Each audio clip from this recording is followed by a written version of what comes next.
School नहीं जा रहा था। बच्चे खिड़कियों से पीछे छुप के बाहर झांकते थे, लेकिन पीहू अभी भी उसी स्कूल के सामने बैठी मिलती थी।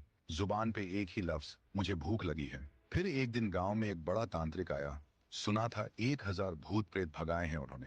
तांत्रिक गांव में कदम रखते ही एक आदमी से पूछा, ये गांव इतना शांत क्यों है?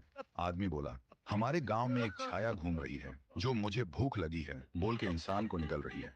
तांत्रिक ने आंख बंद की और जो देखा वो चौंक गया। फिर उन्होंने गांव वालों को बुलाया और बोला, वो बच्ची की आत्मा किसी वस्तु में बंद है, हमें उसका असली घर ढूंढना होगा, वहीं कुछ मिल सकता है। फिर एक रात गांव के दो जवान साहसी लड़के पीहू का पीछा करते हैं और देखते हैं पीहू एक पुरानी झोपड़ी के अंदर जाती है। दोनों चुपके से झांकते हैं। पीहू एक पुरानी गुड़िया के सामने और उससे बात कर रही होती है जैसे वो जिंदा हो। दोनों देखकर चौंक जाते हैं। फिर अगली सुबह वही दो लड़के झोपड़ी में जाकर वो डॉल उठाते हैं और ले जाते हैं तांत्रिक के पास। तांत्रिक डॉल को देखकर चिल्लाता है, यही है, इसी में बंद है वो बच्ची की आत्मा, इसे आग में जलाना होगा तभी सब खत्म होगा। फिर रात में तांत्रिक गुड़िया को आग में डाल के हवन करता है, जोर जोर से मंत्र जप करता है। तभी एक भयानक चीख गूंजती है, मैं भूखी हूँ।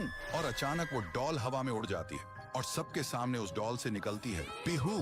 और जिन लोगों ने उस डॉल को छुआ था उनके शरीर एक एक करके पंडित जैसे फट जाते हैं। ये सब देखकर तांत्रिक भागने लगता है, लेकिन अचानक रास्ते बंद हो जाते हैं। वो पलट के देखता है, उसके सामने खड़ी होती है पीहू और वो बोलती है, तू मुझे जलाना चाहता था, अब तू जल। एक ही सेकंड में तांत्रिक के शरीर में आग लग जाती है और वो जलकर राख हो जाता है। उस रात के बाद गांव वालों को सब समझ आ गया था, पीहू ने सिर्फ उन्हीं को मारा जिन्होंने उसे दर्द दिया था, भूखा छोड़ा था, बाकी सब लोग ठीक थे। अगली सुबह गांव के सब लोग पीहू के सामने खाना लेकर आए और रो पड़े।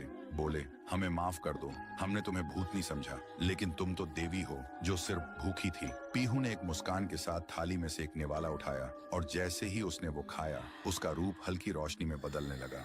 फिर वो हवा में मिल गई। उस दिन के बाद पीहू कभी नहीं दिखी। तब से वो गांव वापस वैसे ही हो गया, शांत, प्यारा और खुशी से भरा। तो दोस्तों, अगर कभी कोई भूखा बच्चा दिखे तो उसे भिखारी समझ के नजरअंदाज मत करना।